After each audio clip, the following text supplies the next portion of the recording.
Assalamualaikum warahmatullahi wabarakatuh. Bismillahirrahmanirrahim. Ketika kita sudah berganti tahun dan tahun pertama itu di bulan pertama adalah bulan Suro di tahun Jawa, ini sesungguhnya mengkondisikan bagaimana orang Jawa itu mempunyai peran penting, khususnya adalah ulama Jawa yang mengetahui sejarah, yakni sejarah junjungan kita Kanjeng Nabi Agung Muhammad Shallallahu Alaihi Wasallam secara detail, rinci dan cermat, sehingga pola yang berlangsung seakan-akan menjadi metode-metode yang kejawen, tetapi sesungguhnya itu merupakan bukti kecintaan kita kaum muslimin dan muslimat kepada junjungan kita Kanjeng Nabi Agung Muhammad Shallallahu Alaihi Wasallam. Di ranah Jawa, khususnya daerah istimewa Yogyakarta atau daerah istimewa Yogyakarta dan Solo, Surakarta, Hadiningrat, tentu saja ada ritual-ritual tertentu yang mengkondisikan bagaimana mengawali tahun Jawa atau tahun Soko, yang sesungguhnya ini merupakan mengingat-ingat bagaimana Aji Soko dalam berjuang di Pulau Jawa atau di Nusantara. Pola-pola yang ada biasanya kalau di bulan Muharram. Mengapa di bulan Muharram ini orang-orang Jawa khususnya tidak boleh mengadakan pesta pora, tidak boleh mantu, tidak boleh membuat rumah, tidak boleh mengadakan sesuatu yang sifatnya hura-hura, karena sebenarnya pada tanggal 9 Suro atau 9 Muharram itu terjadi peristiwa besar di mana cucunya Kanjeng Nabi Agung Muhammad Shallallahu Alaihi Wasallam, putra dari Sayyidina Ali karamallahu wajha radhiyallahu ta'ala anhu, yang namanya Raden Husain atau Sayyid Husain, itu terbunuh di Karbala. Tidak hanya sekedar itu, Sayyidina Husain terbunuh, kepalanya dipenggal dan bahasa Jawanya digunakan untuk bal-balan. Bagaimana kepalanya dipancung kemudian digunakan untuk sepak bola. Ini tentu saja akan sangat melukai semua umat Islam di seluruh dunia.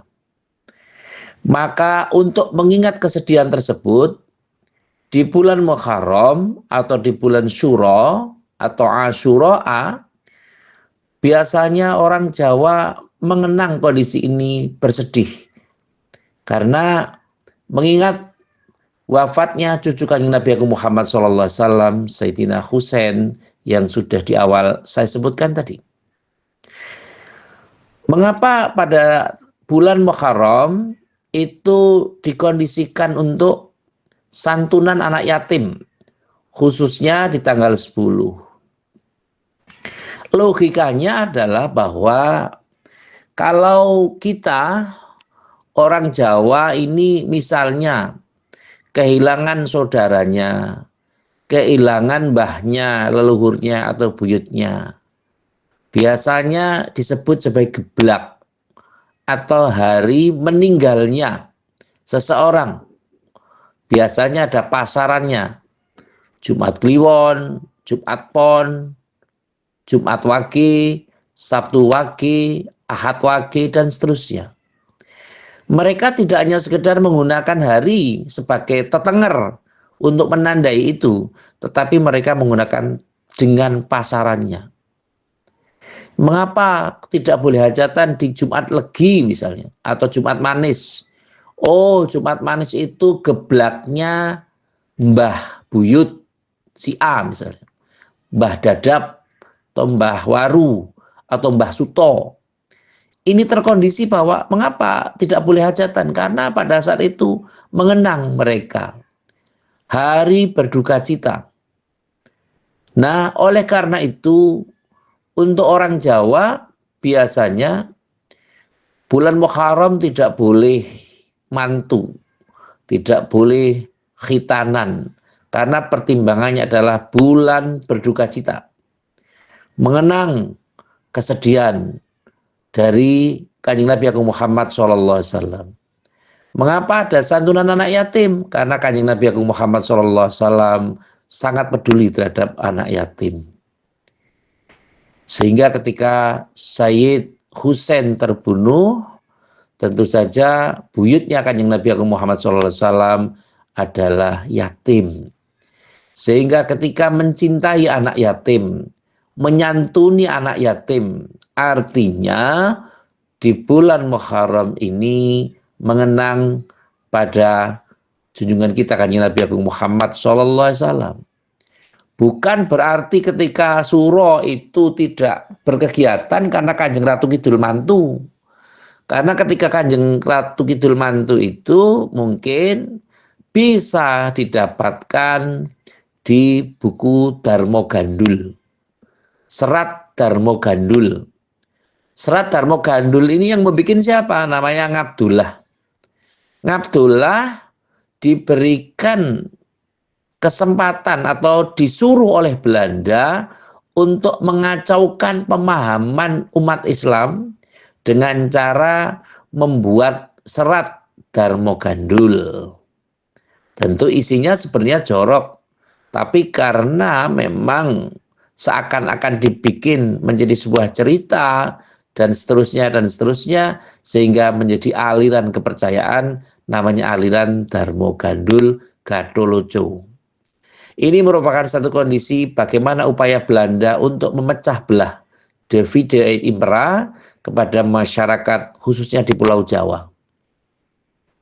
Sehingga dalam hal ini kita pun memberikan juga peluang untuk bagaimana kita merasakan sedihnya Kanjeng Nabi Agung Muhammad SAW. Maka biasanya di Keraton Yogyakarta Hadiningrat di awal bulan Suro ada mubeng beteng dan topo bisu.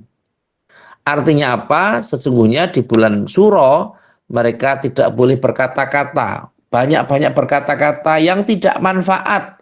Maka di situ ada tirakat dan topo bisu atau poso bisu. Tidak berkata-kata tetapi tetap melakukan aktivitas. Dan biasanya di Surakarta, di Keraton Solo, Keraton Surakarta, itu orang-orang berputar mengelilingi beteng sambil mengikuti kebu atau kerbau Kiai Slamet. Dan kalau kebu itu neledong atau buang hajat, teledong itu dioles-oleskan di badannya orang, di badan mereka. Sesungguhnya itu mengambil peranan bahwa ketika di bulan Muharram tidak boleh terlalu banyak berdandan atau bersolek atau menghias diri. Banyak prihatin untuk mengenang cucu Kanjeng Nabi Agung Muhammad SAW. Sehingga tentu saja ini bukan merupakan satu kondisi atau tradisi yang mengingkari atau yang bertentangan dengan syariat, tapi sesungguhnya ulama Jawa berupaya bagaimana mengenang Kanjeng Nabi Agung Muhammad SAW. Sehingga tentu saja orang Jawa, khususnya Jawa Tengah, Jawa Timur, dan sebagian Jawa Barat, itu di bulan Muharram dijadikan sebagai bulan sakral yang tidak ada kegiatan yang bersifat hura-hura. Maka biasanya kegiatan-kegiatan itu pernikahan atau khitanan atau apa atau membuat rumah itu biasanya diawali pada bulan Dzulhijjah. Inilah yang menjadi dasar mengapa orang Jawa tidak mengadakan kegiatan-kegiatan yang sifatnya pesta di bulan Muharram. Semoga informasi yang saya sampaikan ini bisa memberikan gambaran bahwa memang orang Jawa itu penuh dengan tulodo, penuh dengan contoh dan mulat sariro hangrosowani. Bagaimana mereka memahamkan sesuatu tidak hanya dengan nasihat, tapi juga dengan perbuatan-perbuatan. Logikanya saja, ketika mungkin orang Jawa atau kita kehilangan salah satu keluarga kita, misalnya mbah kita yang sudah meninggal, kemudian di hari meninggalnya digunakan untuk pesta, itu mesti dirasani orang banyak, dirasani tetangga. Ini gimana itu? Wong ditinggal meninggal mbahnya, kok malah pesta, kok malah orkesan, malah orjen tunggal, dan seterusnya dan seterusnya. Ini menjadi perhatian. Maka biasanya orang meniteni, memberikan tanda, menandai untuk diberikan kalimat namanya geblak. Hari geblak itu artinya meninggalnya salah satu dari kerabat dekat mereka. Semoga perhatian-perhatian seperti ini tidak disalahartikan dan disalahgunakan sebagai sesuatu yang dianggap syirik atau apapun.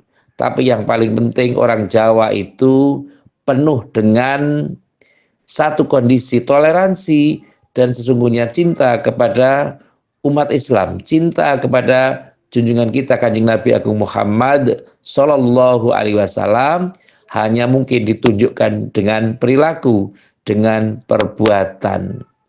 Maka orang Jawa sering menyatakan esem bupati, semu mantri. Inilah yang perlu kita pahamkan, bahwa kita sesungguhnya harus belajar Javanologi, ilmu tentang bagaimana tradisi dan budaya Jawa, supaya kita mampu memahami, menelaah, dan tidak menjadi tamu di rumah sendiri.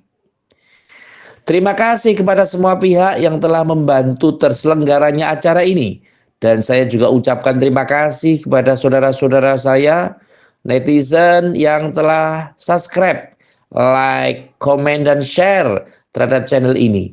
Semoga konten ini bisa bermanfaat. Sekali lagi terima kasih atas segala perhatian dan mohon maaf atas segala kekurangan. Saya akhiri. Wallahul muwaffiq ila aqwamit thoriq. Wassalamualaikum warahmatullahi wabarakatuh.